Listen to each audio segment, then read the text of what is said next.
Hi, George Haas here.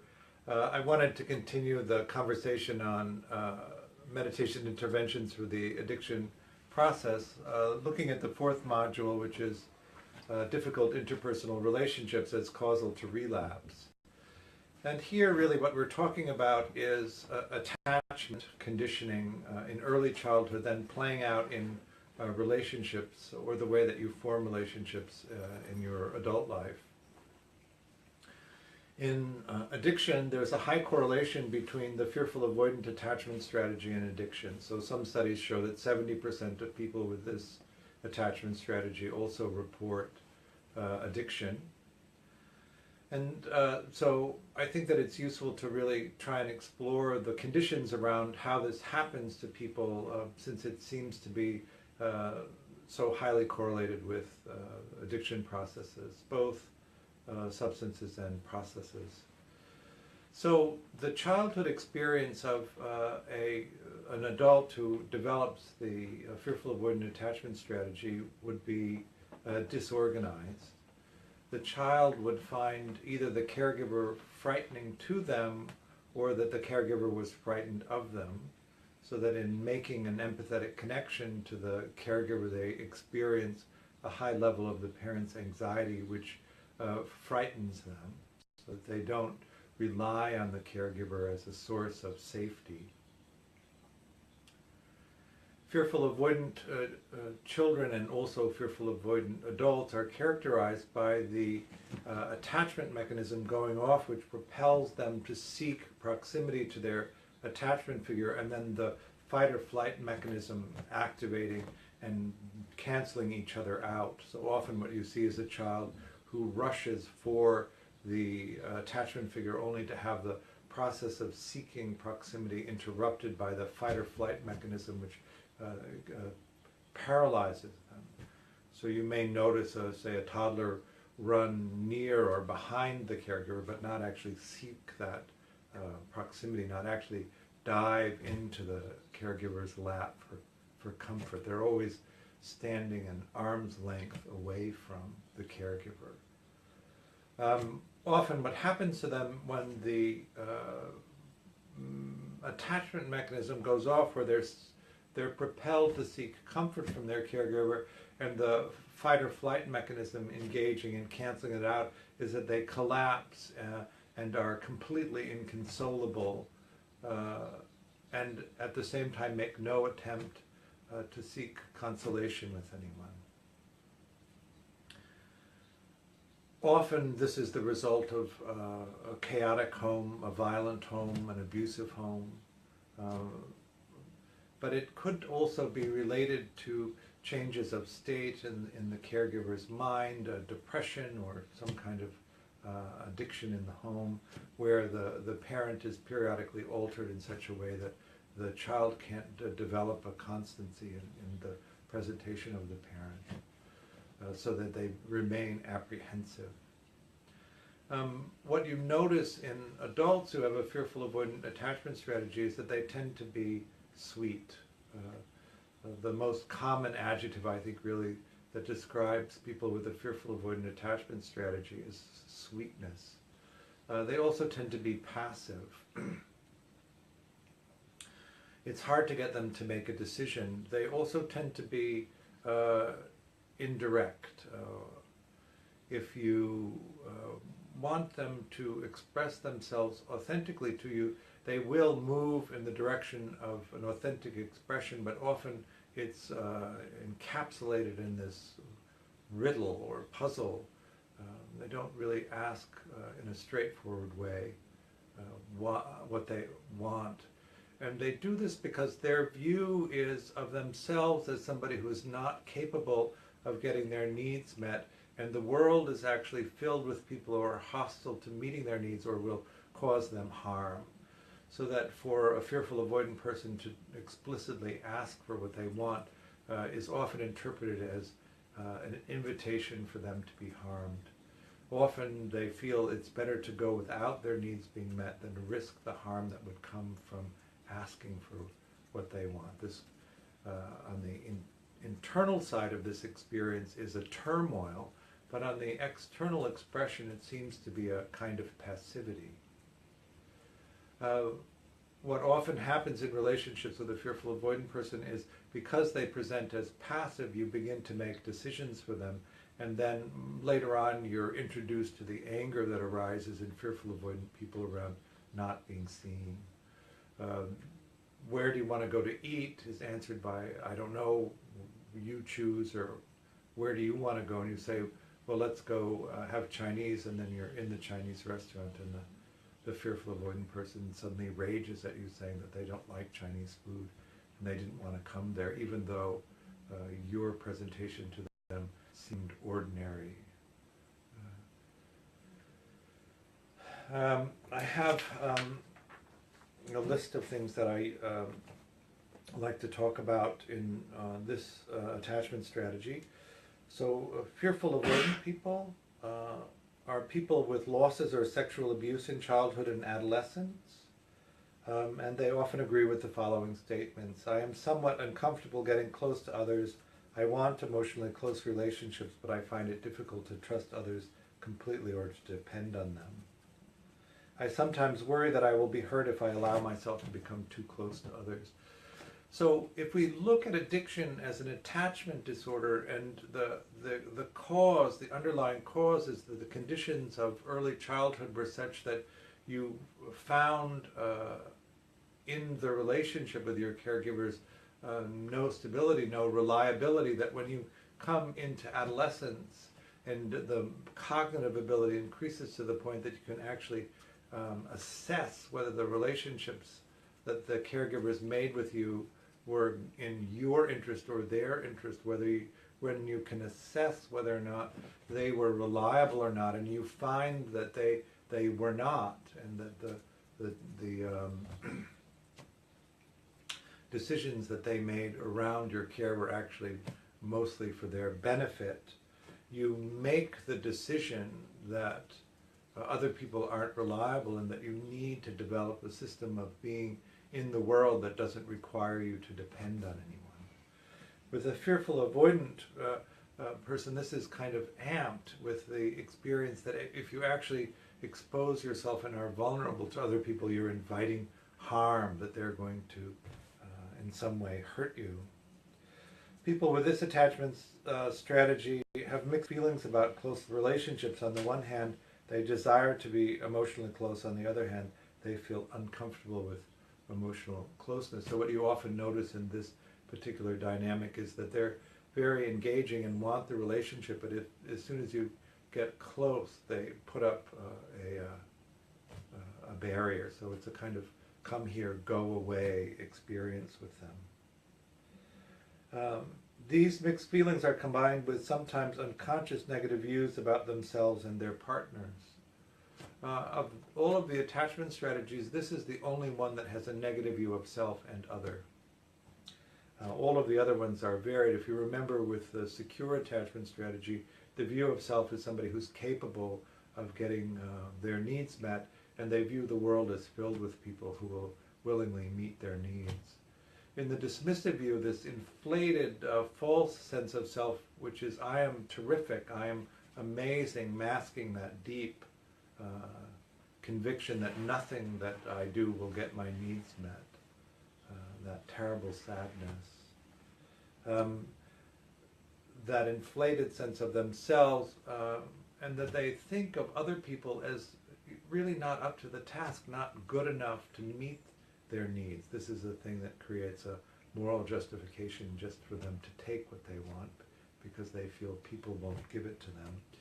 In the preoccupied attachment strategy, the view of the self is that I'm not capable, but the view of others is that everybody else has figured it out.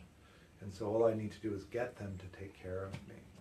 In the fearful avoidant view, the view is of self that is incapable, and the view of others is that actually to reach out to them and try and get them to help is dangerous. They commonly view themselves as unworthy of responsiveness from their partners, and they don't trust the intentions. In addition to the view that other people might be dangerous or harmful, because these children have often experienced abuse or sexual exploitation, they have the view of others as having ulterior motives which aren't expressed, so that it's very difficult for them to take on face value what's being presented to them. Their mind is agitated about what actually might be the interest that the other person has, or whether their intention is exploitive. Similar to the dismissive avoidant attachment strategy, people with a fearful avoidant attachment strategy seek less intimacy from partners and frequently suppress or deny their feelings. Fearful avoidant people tend to regulate their emotions by withdrawing and perseverating over what to do. The perseveration is both about the request of what the other person might give them, what their need is, but at the same time the perseveration is about asking in the perfect way so that they won't be harmed in the asking. It doesn't really matter what the outcome is. The person could say no or yes to the request, but the concern is that if they're not asking in a good way, that they invite harm. That withdrawing from other contact, that need to emotionally regulate through thinking, creates a very painful experience of social isolation. If you don't trust other people to help you, if you don't rely on other people to co-regulate you when you get emotionally distressed, and you rely on your own capacity to do it, it makes you extremely vulnerable to addiction. You get into such distress, which comes both from the events of the present moment, but also from the social isolation that often results from that, you have at a certain point no choice about whether to use some strong pain-killing system, substances or behaviors.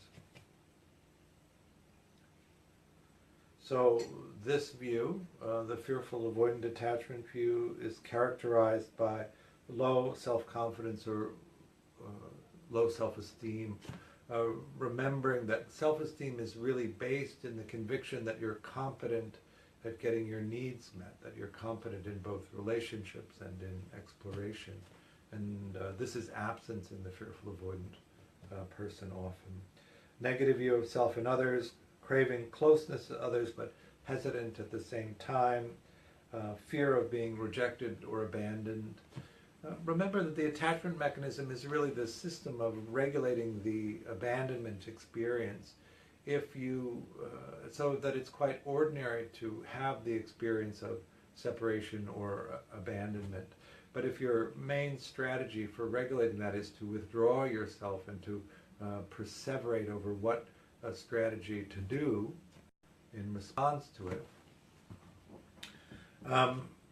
you then are, in some sense, damaging the relationships that would support you.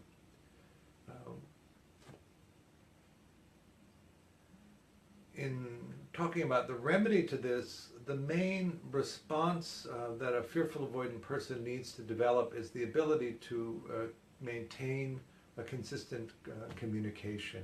While the sweetness and the kindness of a fearful avoidant person are of extreme value in adult relationships, the need to withdraw, to regulate, creates the perception of unreliability. So that the main repair for fearful avoidant people in terms of creating a social life that would be supporting for them, both in personal relationships and in exploration, is to become reliable. This means that you have to respond in a timely manner. That's the thing that happens so often to fearful people. Something happens into the relationship which is dysregulating. The person withdraws to figure out how to respond to that. And that process can go on for hours or days or weeks or months. It could go on for years. In the fearful avoidant person's mind, since there's so much energy spent in trying to resolve, trying to arrive at the perfect response to the situation, that for them it remains fresh. But if you miss the window of communication in somebody who doesn't use that strategy, they think that you are disinterested or unreliable, and they begin to move on. So something happens in a relationship and you perseverate for 3 months on how to repair it, and then you show up fresh, ready to repair the relationship. The other person has not been waiting, not been thinking for the 3 months. And so you show up, and while they're usually delighted to receive you because of this kindness, this sweetness, they don't rely on you. They don't bring you close to them because you have this coming and going that's unreliable. So the main repair then in the beginning is to show up consistently, reliably, so people begin to count on you and then draw you in closer to them. Because of this, withdrawing and coming back and needing to repair, fearful avoidant people are often putting more energy into a relationship than the other people. The perseveration of what to do, the showing up, and then the need to reestablish the relationship is a lot of effort. For the person who's left, they're not going to put that effort in because you're not reliable enough for them to use their resources in that way. Hesitant to start relationships, fearful avoidant people often become dependent on the relationship once it begins. So there's this reluctance to begin and this rushing in, this overcommitting too early in a relationship.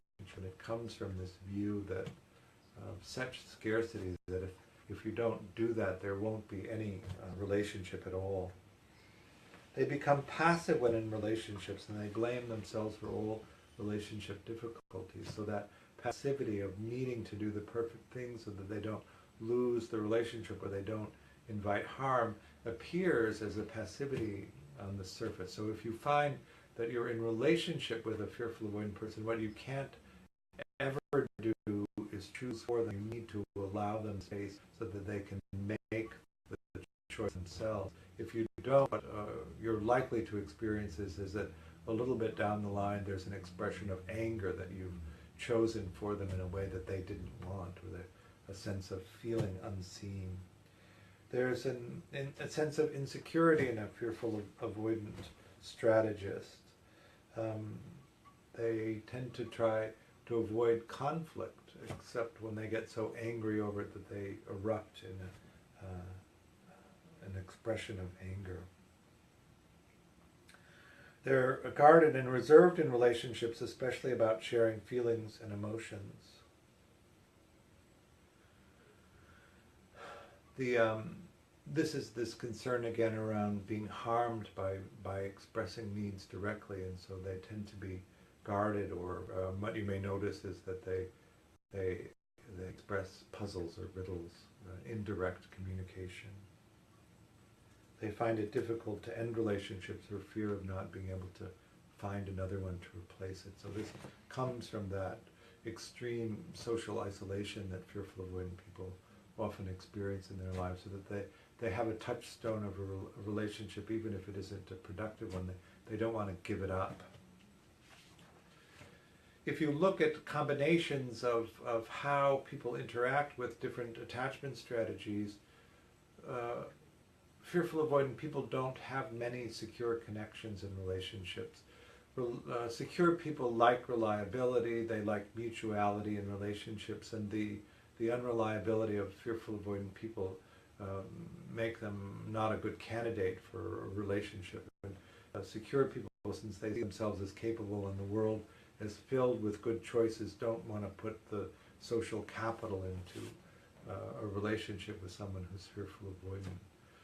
So fearful avoidant people will find themselves in relationship with dismissing people, dismissing strategists. They don't mind the coming and going. Dismissives don't mind the coming and going so much, as long as when you show up, you have the juice that they want, the relationship juice. Preoccupied strategists, their underlying goal is always proximity, so that the need of a fearful avoidant person to remove themselves to regulate is in contradiction to that fundamental need of the preoccupied person. So those relationships tend to be unstable, and the preoccupied strategist tends to depart. and not want to repair the relationship. And so fearful avoidant people are also then commonly in relationship with other fearful avoidant people. They have an inherent understanding of with the need to withdraw,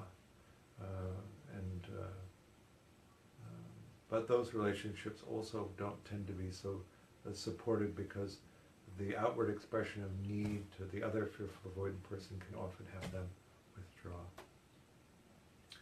So that's a kind of overview of the fearful avoidant strategy. Next time we'll talk about the unresolved strategy, which is built around the use of dissociation.